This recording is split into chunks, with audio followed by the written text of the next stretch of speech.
சாய் பக்தர்களுக்கு என் அன்பு வணக்கங்கள். ஓம் சாய்ராம். என் அன்பு குழந்தையே, உன் துணையோ சேர்ந்து வாழ நீ நினைக்கிறாய். உன் துணையோ உன்னை விட்டு விலகி செல்கிறாய். அதற்கான உண்மையான காரணம் என்ன என்று புரியாமல் நீ தவிக்கிறாய். உன் துணையின் வாழ்க்கையில் யார் குறுக்கிடுவது, உன்னுடன் பேசவிடாமல் தடுப்பது யார் என்ற மனக்குழப்பத்தோடு நீ இருக்கிறாய். உன்னுடைய வாழ்க்கையில் இப்பொழுது நீ அனுபவித்து வரும் துன்பத்திற்கு தெரியாமல் நீ விழிக்கிறாய். என் அன்பு குழந்தையே, நீ எதை நினைத்தும் கலங்க வேண்டாம். நான் இருக்கிறேன். உன்னுடைய வாழ்க்கையில் இப்பொழுது நடக்கும் துன்பங்களை நீக்கி உனக்கான சந்தோஷங்களை உன்னிடம் உறுதியாக கொண்டு வந்து சேர்க்கிறேன்.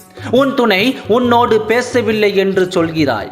அதற்கான காரணம் என்னவென்று தெரியாமல் நீ விழிப்பதாக சொல்கிறாய். கவலை கொள்ளாதே. உன் துணையுடன் போக்கி ஒரு மாற்றம் இருக்கிறது.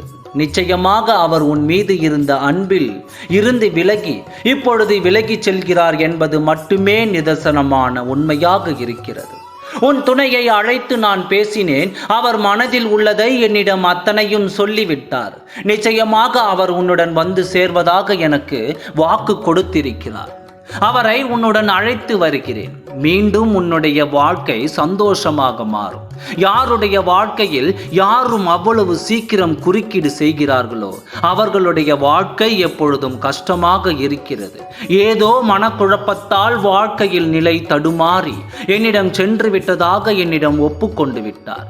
நீ உறுதியாக இருக்கிறாய். அவரோடு சேர்ந்து வாழ வேண்டும் என்று உறுதியாக இருக்கிறாய். சில காரணங்களால் உன்னை விட்டு சென்று விட்டார். ஆனால் நிரந்தரமில்லை. அவரை உன்னிடம் கொண்டு வந்து சேர்க்கிறேன். வாழ்க்கை என்பது சில நேரங்களில் பெரும் போராட்டமாக இருக்கலாம். அதை எந்த அளவுக்கு நீ எதிர்கொள்கிறாயோ அந்த அளவிற்கு உன் வாழ்க்கை மகிழ்ச்சியாக மாறும். உன்னுடைய போராட்ட வாழ்க்கை முடிவுக்கு வரும். உன் துணையே உன்னை அழைத்து பேசுவார். மீண்டும் உன்னை நாடி வருவார். அதை மாற்றி அமைக்க வேண்டியது என்னுடைய பொறுப்பு. எந்த துன்பமாக இருந்தாலும் எந்த இன்பமாக இருந்தாலும் அது கர்மா என்று நீ தெரிவிக்க வேண்டாம். விதியின் பிரகாரம் உனக்கானது உன்னிடம் வந்து சேரும். எதுவாக இருந்தாலும் என்னுடைய துவாரகமாயில் அடைந்த யாரையும் நான் துன்பத்தில் ஆழ்த்த மாட்டேன். அவர்களுக்கான மகிழ்ச்சியை வெகு சீக்கிரம் வழங்குவேன். உன்னையும் என் துணையையும் நான் என் ஆலயத்திற்கு காண்பிப்பேன். நீங்கள் வருவதை நான் ஆவலோடு எதிர்பார்த்து காத்து கொண்டிருக்கிறேன். எதற்கும் கவலைப்படாதே. நல்லதே நடக்கும். ஓம் சாய்ராம். நன்றி, வணக்கம்.